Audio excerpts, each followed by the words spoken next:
This is a truly remarkable story about a truly remarkable sport. Fast, powerful, exciting and skillful.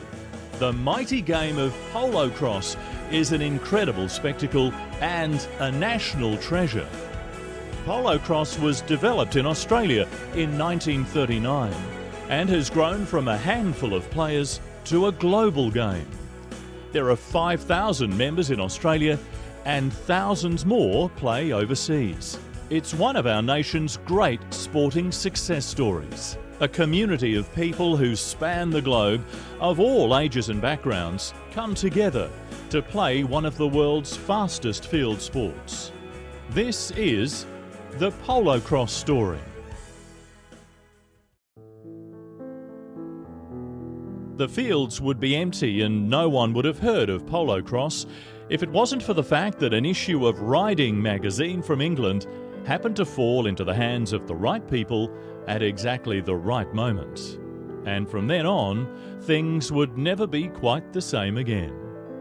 The story really begins in 1938, when Mr. and Mrs. Edward and Marjorie Hurst of Ingleburn, Sydney, were planning a business trip to England. We'll let Mrs. Marjorie Hurst herself, in an exclusive interview with Bernie Utridge, filmed in the early 90s, pick up the amazing story, starting with what took them to England. He was managing director of the British General Electric Company, and we used to go to England every couple of years.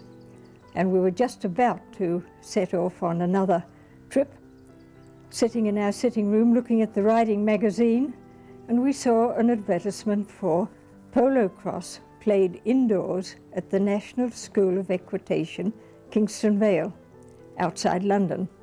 And we made up our minds to go down and have a look at it when we had the opportunity, which we did. Found it played indoors in a big riding school. The lines were actually marked on the wall, and the goal was an elongated basketball net across the end wall of the riding school. And of course, this at once, when we saw how delightful the game could be played out of doors, and we brought back to Australia half a dozen sticks, balls, everything of that sort, books of rules, as issued by the School of Equitation. Not long after the Hursts left, the National School of Equitation was closed down and demolished, taking almost all traces of that original game with it. But the all-important equipment had made it safely back to Australia, where the Hursts were devotees of the equestrian circuit. Just prior to leaving for England, I had formed the Ingleburn Horse and Pony Club to exercise and to give us all, we were all horse lovers, and to give us a meeting ground, somewhere where we could play and do different games and different kinds of things. So when we returned from England, the stage was already set for something that would be interested in this new game that we had brought home. And then came the big problem of adapting it to out of doors. This problem would be solved with the help of a network of horse-loving friends. Like Alf Pitty, a top horseman and a polo champ who wrote many of the rules. With a good deal of trial and error, polocrosse, much as we know it today, took shape against the Ingleburn backdrop. The field size was kept small to allow a single horse to play the whole game. It also keeps the game tight and super fast. Possession of the ball was fluid, using penalty areas and goal-scoring zones, ensuring players had to pass the ball regularly and accurately. There were some features from polo, like the goalposts and playing the line of the ball, which made the game safer. By 1939, Ingleburn had its own polocrosse team.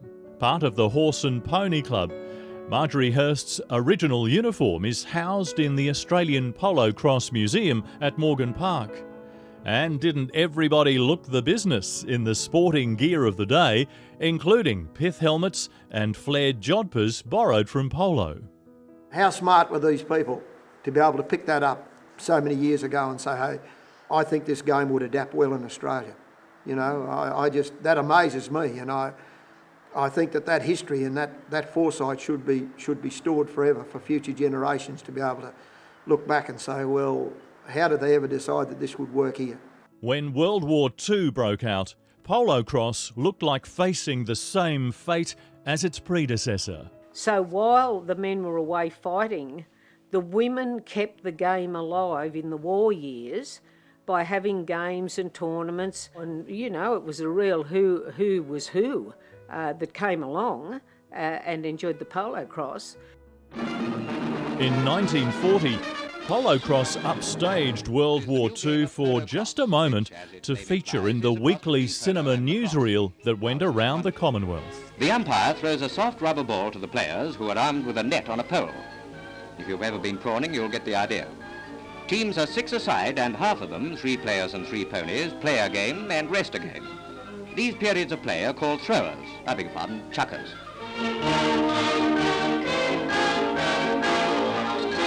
The rules are as simple as XYZ.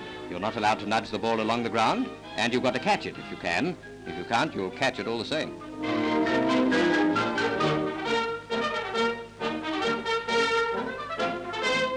Believe it or not, men have as much chance as women at polocrosse.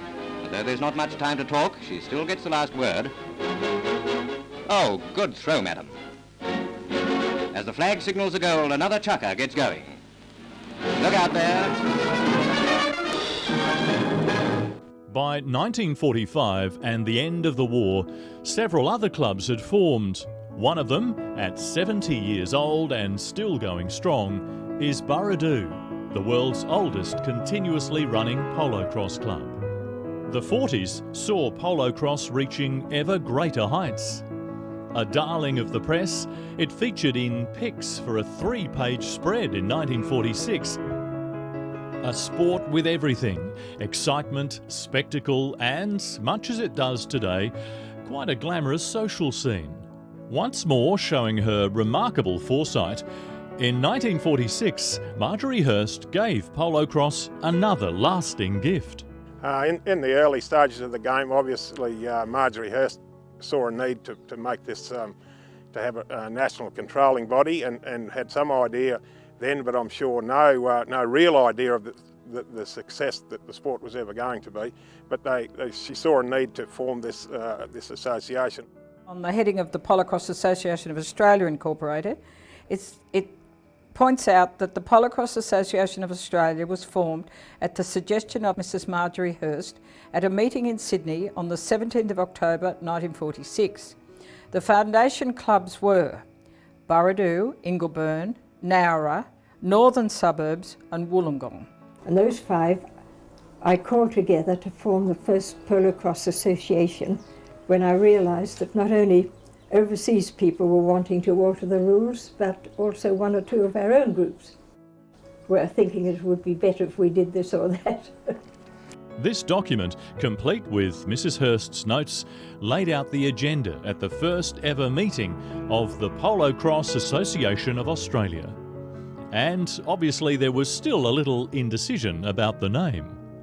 Polocrosse jumped to centre stage at the 1946 Sydney Royal Easter Show. It has stayed there in one form or another up to the present day. A grand parade headed by marching VADs of the Australian Red Cross at the Sydney Showground. The final match between Western District and Central Western is about to begin. The teams now are lined up on the field, and the second sections are riding off the field prior to the throw-in. There's the ball, down onto the ground. The white number 3 has the ball, picks the ball up, down he goes, waiting for his number 1. Without a fancy marketing plan or formal strategy, polocrosse was solidifying around the nation. The state associations were formed and affiliated with the PAA. New South Wales, October 1954. South Australia, January 1957, Queensland, September 1957, Western Australia, April 1958, Victoria, April 1958, Northern Territory, March 1978, and Tasmania, March 1980. The first interstate championships were held at Ballarat, Victoria on the 14th of March 1953 between New South Wales, Victoria and South Australia. And of course, it was people power driving the growth. It was almost like you were carrying a parcel and suddenly the wind took it. A truly unsung Australian hero is a man named Max Walters. He crossed his T's and dotted his I's always. Max Walters went a long way to making polocrosse the game it is today. He started playing in 1946, was elected president of the PAA in 1966, and introduced such revolutionary things as the International Polocrosse Council, accredited coaches and umpires, and personally administered the expansion of polocrosse overseas. Well, he organised all the representative games that we had to play overseas. In Australia, he invited the teams over here. He knew who was coming, who was their captains, who was this, that and the other. He always knew all the bigwigs, had everything sorted out before they came. Neville Gilpin was amongst the first Australians to tour overseas. How I got into polocrosse, I was always doing a lot of sporting events around the shows, and there was a gentleman down here next door by the name of Vin Clough, who I considered a very good horseman, one of the best. And he said, "Why don't you play polocrosse?"